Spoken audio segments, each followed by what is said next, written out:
Di ba? O sabi dito, we do not feel safe on our street because of the criminality and that is because of lubak. Para ilabas ninyo yung hash codes ng audited source code ng mga automated counting machines.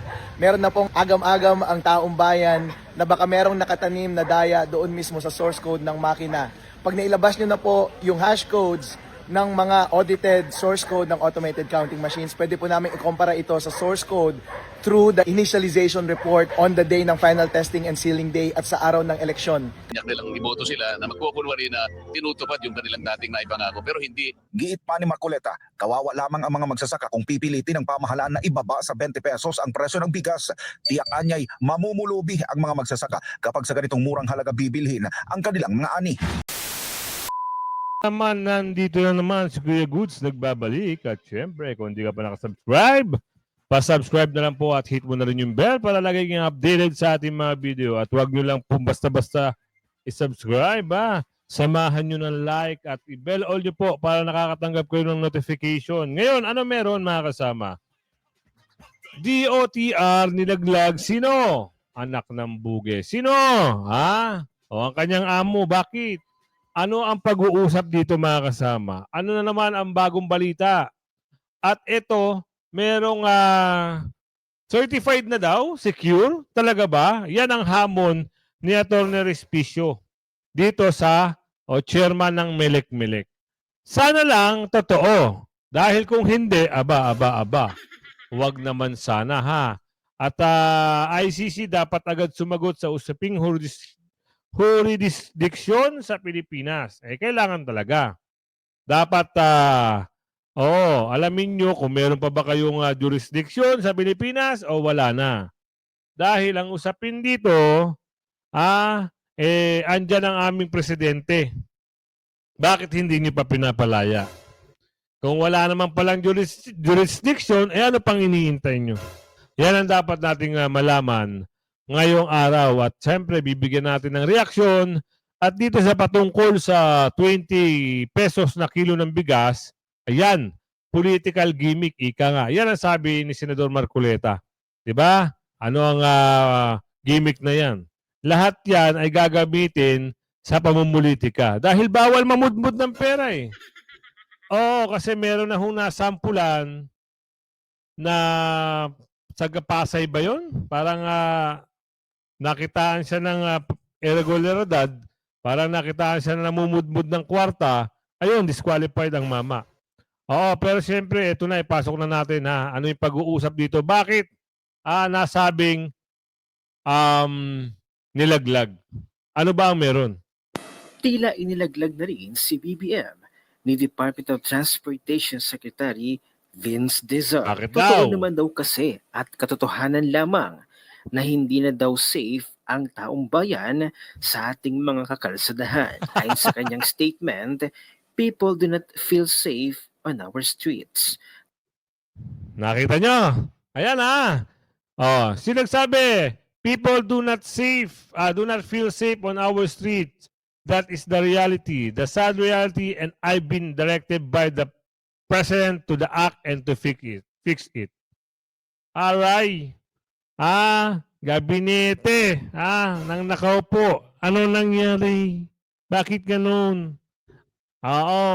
Kumuha ng isang mama na para ipukpok ang kanyang ulo, kung sakasakali. Nilaglag nga ang mama. Sabi rito sa video, nire-reaction na lang natin yan. Oo, tuloy natin. That is the reality, the sad reality. And I've been directed by the President to act and to fix it. Kahit mismo si Secretary Vince Dizon ay aminado na hindi na talaga safe sa ating kakalsadahan. Bakit Maging ibang bansa ay ibinalita na tayo dahil sa mga krimen. Tulad na lamang ng balita mula sa The Korea Times. Akalain mo, pati ang South Korea, ibinalita na ang nangyayari mismo sa loob ng Pilipinas. Taliwas sa ipinapalabas ng PNP na bumaba na daw ang crime rate sa Marcos administration. Talaga ba? At hindi lang yan. Mayroon pang nilooban na Ayan, ito, isa pa. Sa panahon ni Tatay Digong, wala lahat yan. Yan mga dap-dap na yan. Wala lahat yan. Takot yan kay Tatay Digong. Nagulat tayo. Eto na naman sila. Oo, kasi ito raw, may paliwanag dito eh. Itong mga dap-dap na yan, pag nakadap-dap sila, ginagamit daw yan di umano sa politika. Ginagamit ng pondo. Eh siguro, baka kulang yung pondong binigay, di umano, ayan, nagdap-dap na. Eh mahirap, mga kasama. Pag laging ganyan ang ganyan, eh, kawawa ang kaban ng bayan. Kawawa ang mga mabibiktima. Kawawa ang Pilipino. Sana mabago na. Malapit na ho. 6 na araw. 6 na araw na lang. Tiyak, panalo na ang Duterte. Plus 2. Abangan natin. Ko, ang Veterans Bank, pinasok ng ilang mga kawatan. Talagang wala na silang takot. Sabi pa ni Ate Joey De Vive, we do not feel safe on our streets because of criminality and illegal DRUGs. Not necessarily Kahapon lang ho ito, mga kasama. Kahapon lang ito. Ibang klase. First time ever tayo nakarinig sa Metro Manila na naman. Oo, sa area ng Taguig. Anak ng bugi. Wala kayong takot? Hindi naman daw natatakot sa panahon ngayon. Hindi naman daw katakot-takot dahil may nagsabi baka mamaya merong, diba? O sabi dito, we do not feel safe on our street because of the criminality and that is because of Lubak. So Lubak we feel annoyed. because of Lubak. Sa Lubak, we feel annoyed. Samantala sa naging speech ni BBM sa kanyang campaign rally ay pinagmalaki at pinagyabang niya ang kanyang pagpapatayo ng mga flood control project. Ang sabi niya, panay ang patayo natin ng mga flood control project. Asaan po? May nabalitaan ho ba kayo? 5,500 ang ating flood control. Nagkaroon ng bagyo. Was out. Nabangga ng barko. Ayan ang sabi. Interview niya yun. Siya nagsalita nun. Pero yung 5,500, hindi ko man lang naramdaman. Hindi ko man lang nasilayan kung nasaan ba talaga. Kayo ba, mga kasama, survey tayo. Sa area nyo ba, meron ba kayo namataan na flood control project? Ang alam ko, nung panahon ni Tatay Digong, sandamakmak ang flood control project. Mandaluam, Malabon, Caloocan, marami. Oo. Naku, talaga naman sa hirap ba naman ang hirap magsinungaling. Mapaniwala lang ang sambayan na. Diba? Eto na naman. Mapunta na naman tayo sa subway. Ang sabi ng mama, pagtapos daw ng termino niya, pagtapos daw ng termino niya, for sure daw mga kasama, meron na raw subway sa Pilipinas.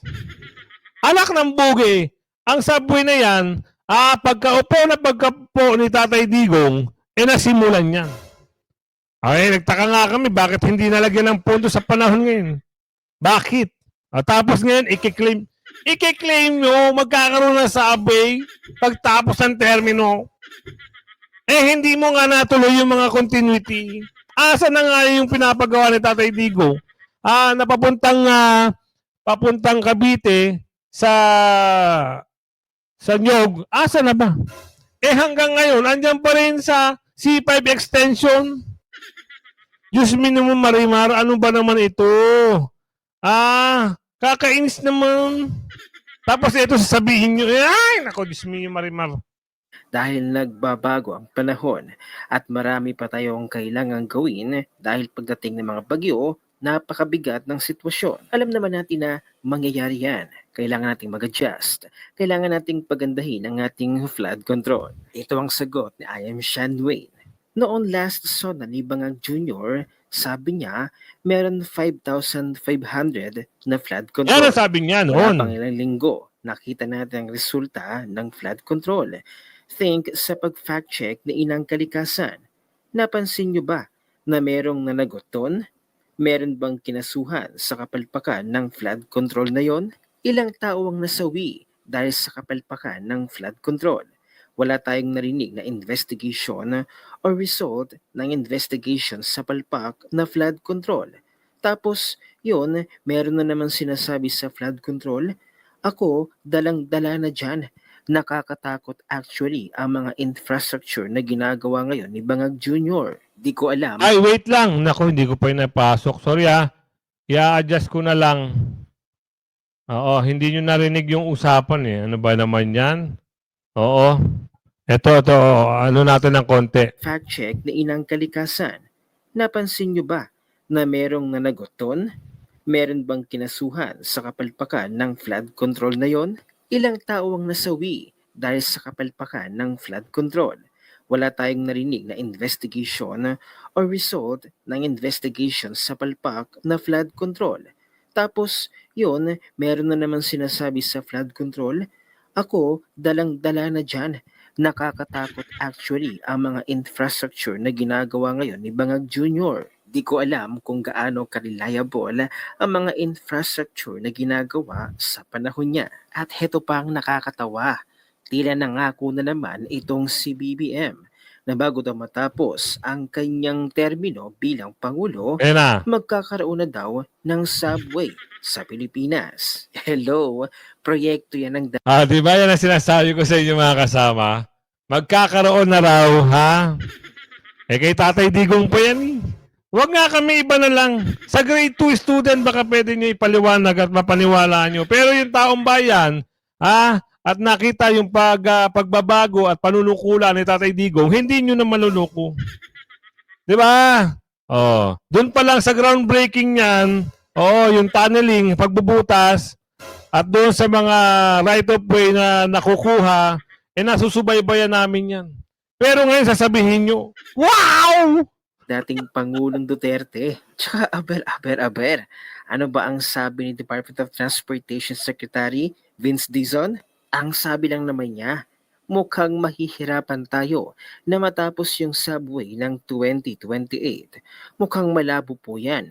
Pipilitin natin, pero maswerte na po kung makakaisang istasyon tayo. Sa tingin ko, partial operations by 2032 pwede. Kaya't ang kayabangan di umano ni BBM ay sinupalpal ni Mr. Real Talker. Panoorin natin ang buong video. Another pangako na naman ng ating presidente. Pakinggan natin. Bago po ako matatapos bilang Pangulo, magkakaroon na tayo ng subway dito sa Pilipinas. Yung subway, yung tren na dumadaan sa ilalim ng lupa. Alam namin yan, Mr. President. Alam namin yan. Panahon pa ni Tatay Digong, alam naman namin yan. Pero kung kami tuturuan nyo, wow! Sa iba na lang. Eto. Meron ditong patungkol ito sa eleksyon. Hinamon ni Atty. Respicio na ilabas ito. Pasok. Po para ilabas ninyo yung hash codes ng audited source code ng mga automated counting machines. Meron na pong agam-agam ang taong bayan na baka merong nakatanim na daya doon mismo sa source code ng makina.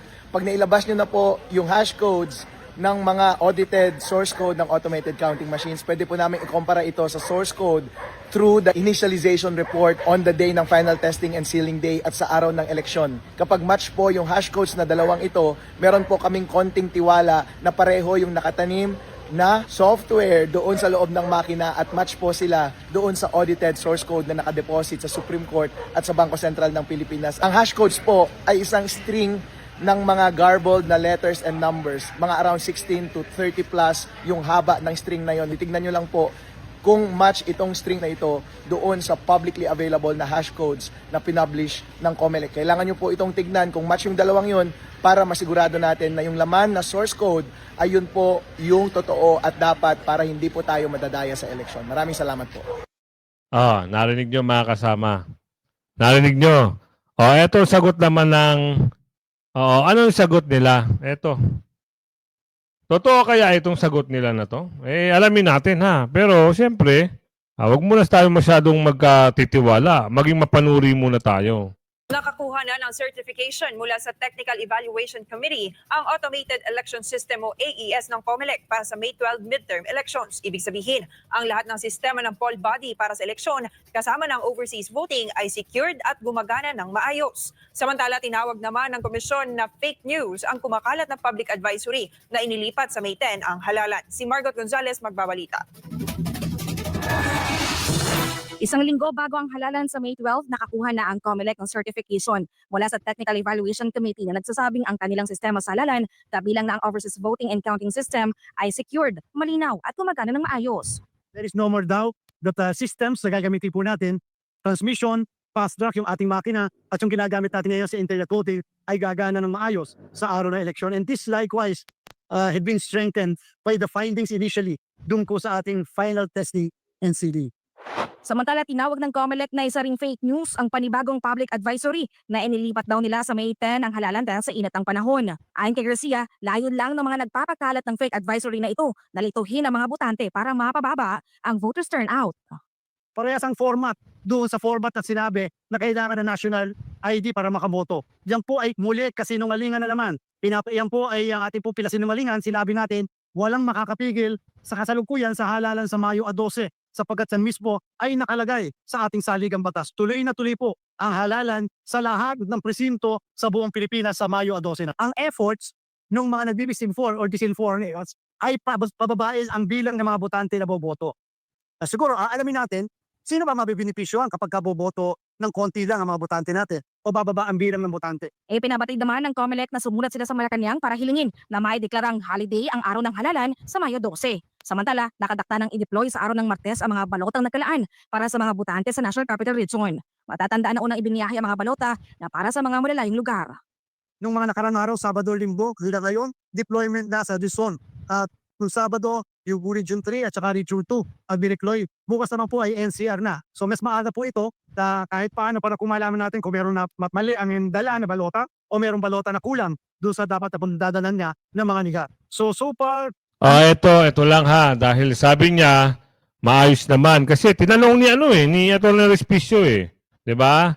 Okay naman daw, merong certificate ikabu. Ngayon, maging mapanuri tayo mga kasama. Andun pa rin yung agam-agam natin na wag i-connect. Kasi nasa rules na nila yan eh. Sumang-ayon na sila. Kung meron kayo makita nakakonect na parang wire o LAN cable o Wi-Fi router, magtanong kayo, questionin nyo, bakit may internet? Merong source ng internet. Di ba ho, bawal yan? Tanungin nyo. At syempre, bago kayo pumunta ng presinto nyo, alam nyo kung sino boboto nyo. Syempre, Duterte plus 2. Tatanungin pa ba natin kung sino-sino sila? Dapat meron kayong listahan. At bukod doon, bago kayo pumunta, ibulong nyo na sa kapitbahay nyo. Sino iboboto nyo? Duterte plus 2. Ganon! Ganon lang. Ganun lang ha. At siyempre, kulay green. Magsuot kayo ng kulay green para simpatya na kayo ay suportado nyo ang mga Duterte. At siyempre, ang Duterte. Ganun lang po. Ganun lang kasimple. Ano pa ang pag-uusap dito? ICC dapat agad sumagot. Kanino? Jurisdiction sa Pilipinas. Alamin natin, mga kasama. Alamin natin ang mga bagay-bagay na ito. Bakit? Siyempre si Tatay Digong andoon. Andoon si Tatay Digong. Hanggang ngayon, nagdadalawang buwan na. Kailangan natin mapauwi agad si Tatay Digong sa madaling panahon. Diba? Hindi ko lang alam kung summer na doon o still winter pa rin. Sana, yung kalagayan niya ay all goods pa rin. Dapat lang. Pag nanalo ang Duterte, pwede na kayong mag-request. Ano yung request nyo? Siyempre, alam nyo na yun.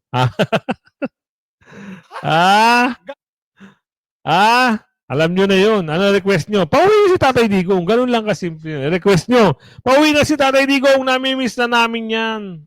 Eto, pasok natin. Habang pag-uusad ng kaso ni dating Pangulo Rodrigo Duterte sa ICC. Muling nagsalita si Attorney Harry Roque kaugnay sa kanilang motion to dismiss. Kasabay ng paratang niyang may bribery o panunuhol silang kongresistang pumirma sa impeachment laban kay Vice President Sara Duterte. Si Jane Cudnita magpapalita.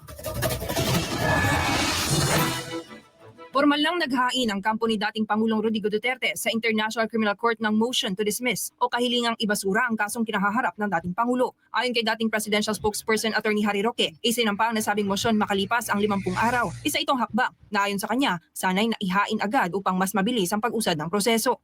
Dagdag pa ni Roque, malinaw ang batayan ng motion ng kampo ni Duterte. Wala nang jurisdiksyon ng ICC mula nang opisyal na mag-withdraw ang Pilipinas noong 2019. Sa wakas, naihain na po matapos ang 50 kaaraw itong motion to dismiss, no? Na sana ay naihain na mas maaga dahil kung ako si Tatay Digong at dahil siya naman naging amo ko, alam ko po na ayaw niyang manatili sa kulungan maski isang araw lamang. Ganun pa man, bagamat 50 araw na nakalipas, naihain na sa wakas itong motion to dismiss na ito na nagsasabi na dahil nasimula ng preliminary investigation sa ikalawang taon matapos na i-deposito ang instrument of withdrawal ay wala na jurisdiction ng ICC. Now, inaasahan natin na ang sentro ng issue nito kung ano ba yung tinatawag na preliminary examination na nasimulan nung kauna-unahang pagkakataon na nag-withdraw tayo. Isinusulong ng kampo ni Duterte na ang ginawang preliminary examination ng ICC bago pa man nagsimula ang preliminary investigation ay hindi dapat kilalanin bilang formal na bahagi ng legal na proseso, kaya hindi raw ito maaaring gamiting basehan sa pagpapatuloy ng kaso. Ang preliminary examination kasi sa paninindigan ng kampo ni Tatay Digong ay hindi po kasapi sa formal na proseso ng hukuman. Dahil lang hukuman, yung trigger ng jurisdiction ng hukuman sa kauna-unahang pagkakataon ay mangyayari lamang sa paghumiling po ng leave para magsimulangan ng preliminary investigation at ito po yung naganap sa ikalawang taon na matapos magbitiw ang Pilipinas bilang miyembro ng ICC. Para kay Roque, sapat na ang 10 araw na palugit upang makapaghain ng tugon ng prosecution. Ngunit anya, tila mabagal ang takbo ng proseso sa ICC. Umaasa si Roque na agad itong dedesisyonan ng hukuman bago sumapit ang Setyembre. Sana lang. Kasi naghihintay kami dito. Desisyonan nyo na dahil wala naman kayong jurisdiction sa Pilipinas. At isa pa, mahal na mahal ng taong bayan ang mga Duterte. Kita nyo naman ano nangyari sa lugar nyo para naging Duterte's Park. Hindi pa kayo nakakahalata? Ha? Pinupuntahan mismo ng mga Pilipino si Tatay Digong diyan mismo sa lugar nyo kung saan siya nakadetine. Doon pa lang alam nyo na mahal. Gusto ng mga tao. Ewan ko ba, bakit nagbubulag-bulagan kayo? Nakikinig kayo sa mga... bakit? Magkano ba? Yan ang tanong ni Aling Ledesma. Asa ang panahon ng confirmation of charges.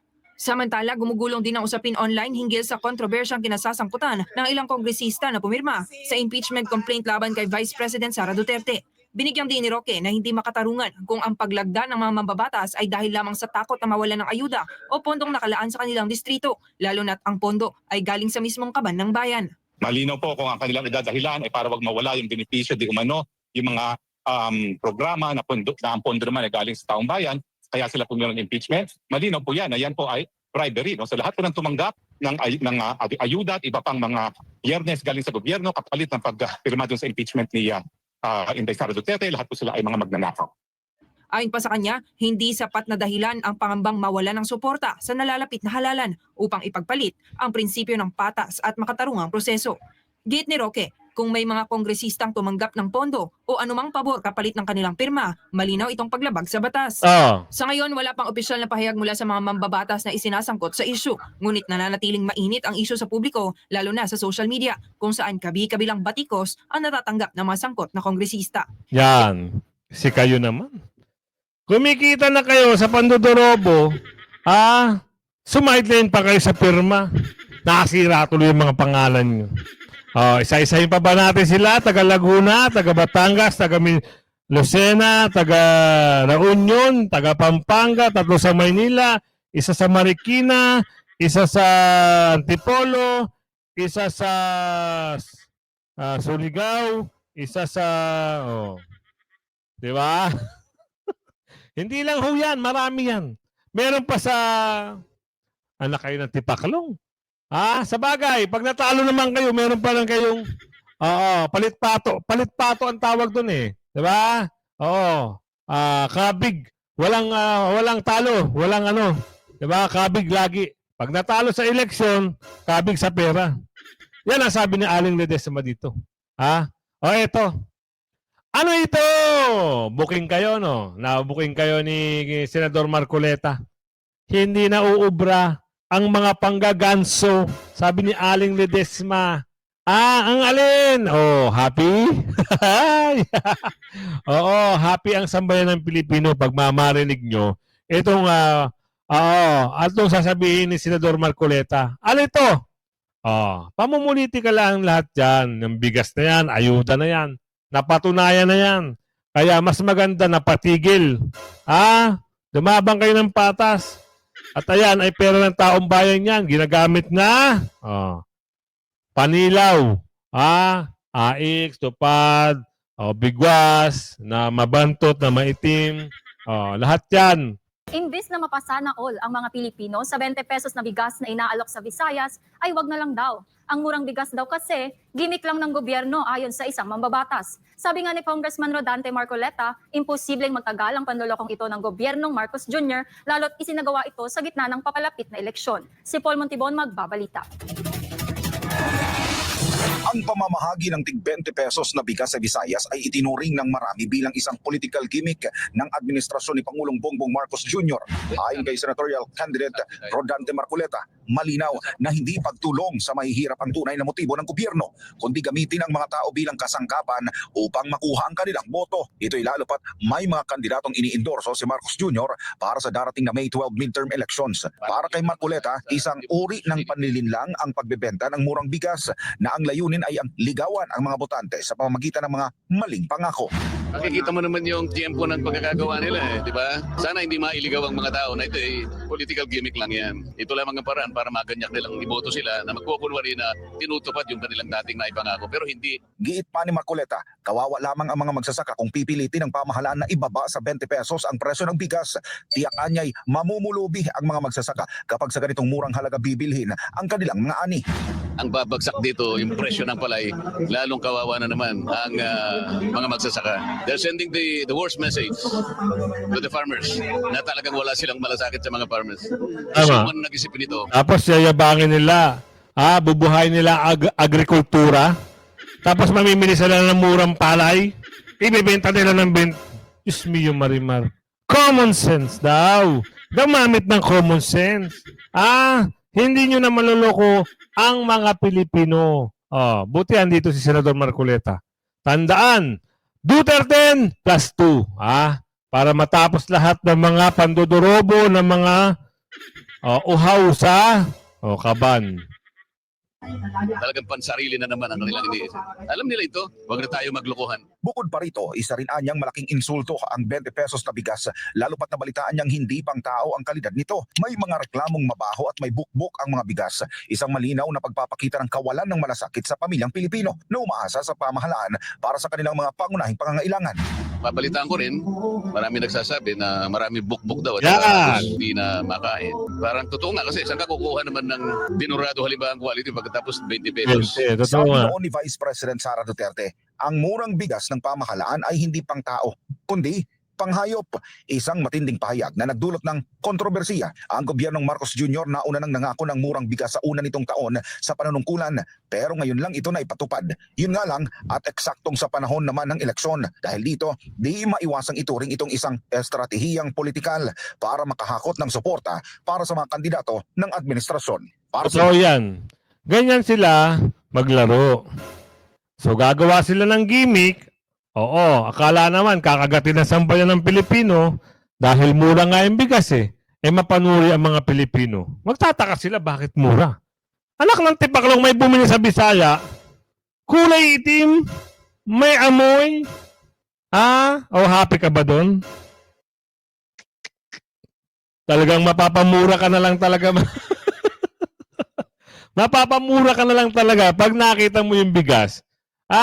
At doon naman sa mga gimmick nyo, isang araw inendorso yung murang bigas, pagkatapos walay na. Pahihirapan lang ito yung magsasaka. Tama sinabi ni Senador Marcoleta, pahihirapan nyo lang yung magsasaka. Bakit? Bebenta nyo ng mura.